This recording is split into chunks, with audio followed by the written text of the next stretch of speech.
جی خیریت سے ہیں؟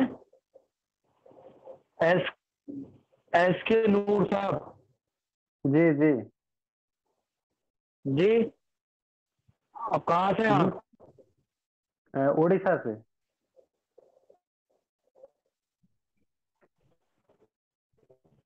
اڑیسہ سے ہوں. اڑیسہ بھوبنیشور سے.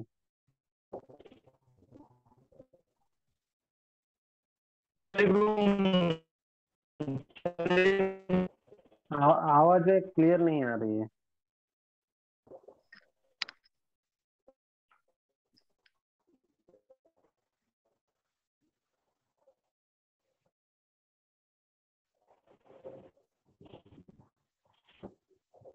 ابھی ہیلو. کلیئر آ رہی ہے کیا؟ آواز جی کلیئر نہیں ہے. پھر سے میں ریکنیکٹ ہوتا ہوں. آواز کلیئر نہیں ہے.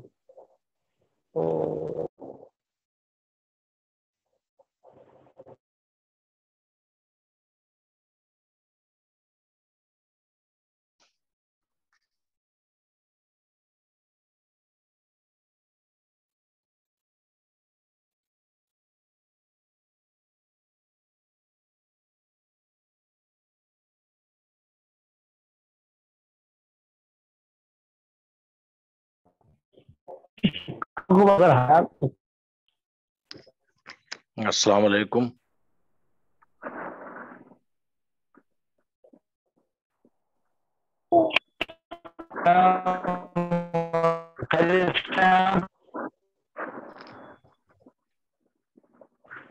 جی السلام علیکم. وعلیکم السلام.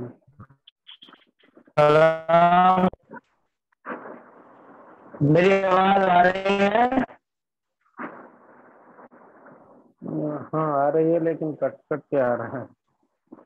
جی سلیم صاحب آواز آ رہی ہے میری؟ ہاں آواز مل رہی ہے آپ کی لیکن کلیئر نہیں ہے.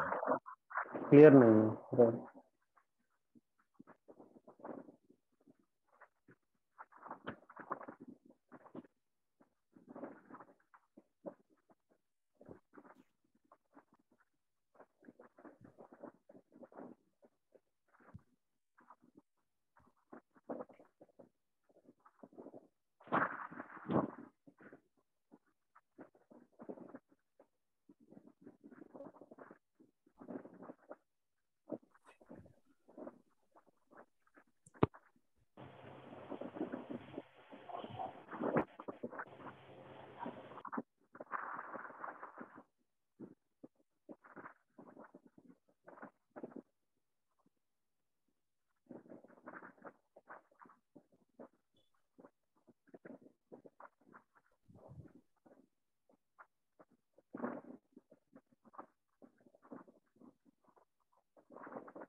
جی ٹھیک ہلو ہے.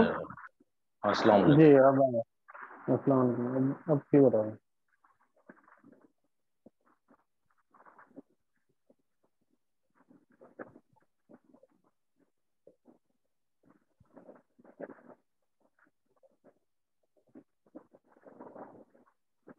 آواز آ رہی ہے؟ ہاں جی آ رہی ہے. جی آ مجھے رہی ہے. کیوں نہیں آ رہی بھائی؟ نہیں آ رہی ہے. جی آواز آ رہی ہے. آواز آ رہی ہے. ٹھیک صاف آ رہی ہے.